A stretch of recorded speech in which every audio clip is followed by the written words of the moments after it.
Hello everyone, welcome to our channel. இன்றைக்கி நம்ம spoken English கிளாஸோட 6th டேயில் இருக்கோம். வாங்க வீடியோக்குள்ளே போகலாம். இப்போ நீங்கள் ஸ்க்ரீனில் பார்த்துட்ருக்கிறது ப்ரனவுன் இல்லை சப்ஜெக்ட் அப்படின்னு சொல்லலாம். இந்த டாபிக் வந்து ஆப்ஜெக்டிவ் ப்ரனவுன், பொசசிவ் ப்ரனவுன் அந்த மாதிரி நம்ம இன்டீரியராக கிராமருக்குள்ளே போக போகிறது கிடையாது. இந்த ப்ரனவுன் வந்து நம்ம ஒவ்வொரு சென்டென்ஸ் க்ரியேட் பண்ணும்போது அது எப்படியெல்லாம் மாறுது அப்படின்னு தான் இந்த வீடியோவில் பார்க்க போகிறோம். இந்த வீடியோ கண்டிப்பாக உங்களுக்கு யூஸ்ஃபுல்லாக இருக்கும். அது மட்டும் இல்லை, ரொம்ப ஈஸியாகவும் இருக்கும். ஸ்க்ரீனில் தெரிகிற ப்ரனவுனில் ஃபஸ்ட்டாக இருக்க ஐ அப்படிங்கிற ப்ரனவுனை மட்டும் நம்ம எடுத்துக்கலாம்.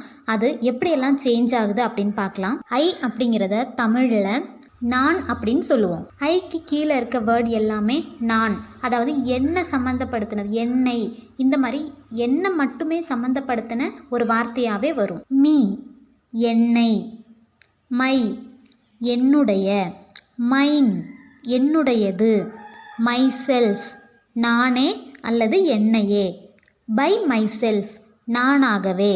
இப்போ இதுக்கு சென்டென்ஸ் பார்க்கலாம். ஹி கால்டு மீ, அவன் என்னை கூப்பிட்டா.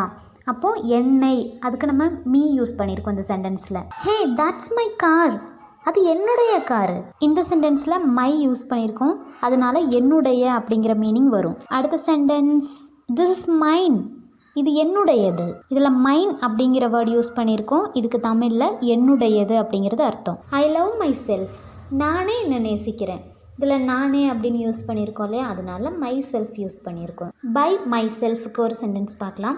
ஐ did my work by myself, நானே என்னோடய வேலை எல்லாத்தையும் செஞ்சேன், நானாகவே அப்படிலாம் சொல்லுவோம் இல்லையா, அப்போது அதுக்கு பை மை செல்ஃப். அடுத்த ப்ரனவுன் யூ.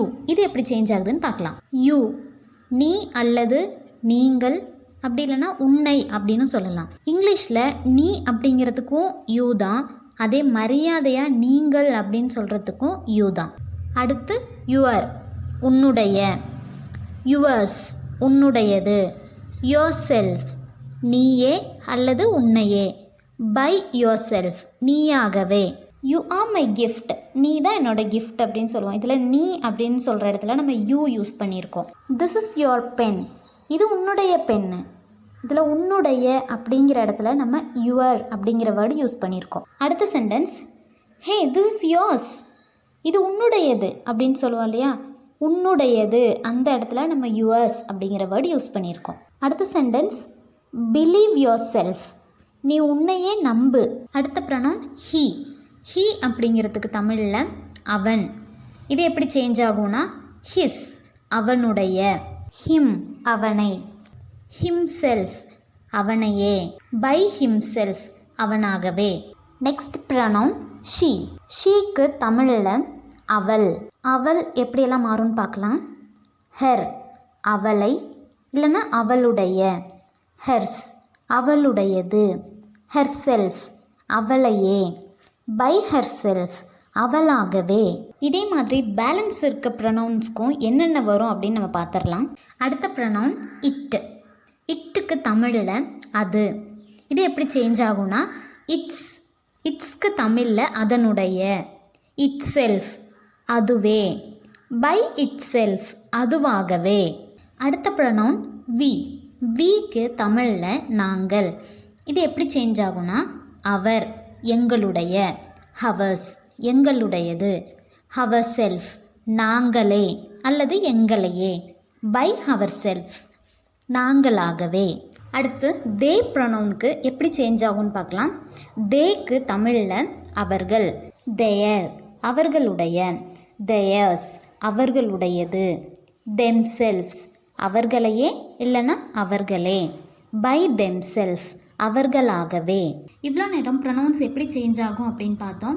இப்போது ஸ்க்ரீனில் தெரிகிற இந்த குட்டி குட்டி வார்த்தைகளை வச்சு அதோட அந்த சேஞ்ச் ஆன ப்ரொனவுன்ஸையும் சேர்த்து நம்ம இப்போ சென்டென்ஸ் க்ரியேட் பண்ண போகிறோம். இன்ஸ்டெட் ஆஃப், இதுக்கு தமிழில் பதிலாக, டுவர்ட்ஸ் நோக்கி, பை ஆல், அகைன்ஸ்ட் எதிராக, பிஃபோர் முன்னாடி, ஆஃப்டர் அப்புறம், த்ரோ மூலம்.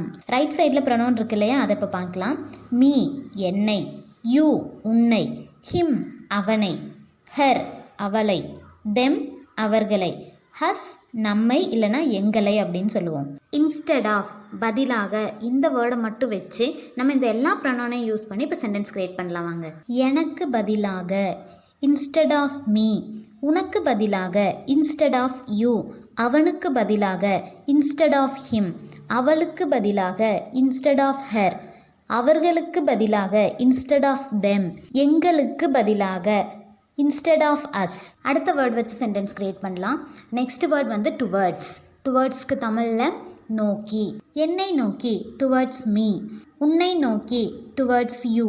அவனை நோக்கி டுவர்ட்ஸ் him. அவளை நோக்கி டுவர்ட்ஸ் her. அவர்களை நோக்கி டுவர்ட்ஸ் them. எங்களை நோக்கி டுவர்ட்ஸ் us. மூணாவதாக நம்ம பார்க்க போகிற வேர்ட் வந்து பை. பைக்கு தமிழில் ஆல். என்னால் பை மீ. உன்னால் பை யூ. அவனால் பை ஹிம். அவளால் பை ஹெர். அவர்களால் பை தெம். எங்களால் பை அஸ். என்னால் தான் இப்படி ஆச்சு, அவளால் தான் இப்படி ஆச்சு அப்படின்னு சொல்லுவோம் இல்லையா, அந்த மாதிரி இடத்துல யூஸ் பண்ணுறது தான் பை. பாருங்கள், பை அப்படிங்கிறது எவ்வளோ குட்டியான வேர்டு, ஆனால் நம்ம எவ்வளோ இடத்துல யூஸ் பண்ணுறோம் இல்லையா. அடுத்த வேர்டு என்ன, நீங்களே சொல்லுங்கள் பார்க்கலாம். Correct, against. அகெயின்ஸ்டுக்கு தமிழில் எதிராக. எனக்கு எதிராக அகெயின்ஸ்ட் மீ.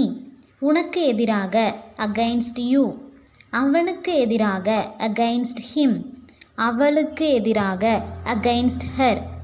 அவர்களுக்கு எதிராக அகெயின்ஸ்ட் தெம். எங்களுக்கு எதிராக அகெயின்ஸ்ட் அஸ். அடுத்த வேர்டு என்ன அப்படின்னு பார்த்துட்டிங்களா? கரெக்டுங்க. Next word before. பிஃபோருக்கு தமிழில் முன்னாடி. எனக்கு முன்னாடி பிஃபோர் மீ. உனக்கு முன்னாடி பிஃபோர் யூ. அவனுக்கு முன்னாடி பிஃபோர் ஹிம். அவளுக்கு முன்னாடி பிஃபோர் ஹர். அவர்களுக்கு முன்னாடி பிஃபோர் தெம்.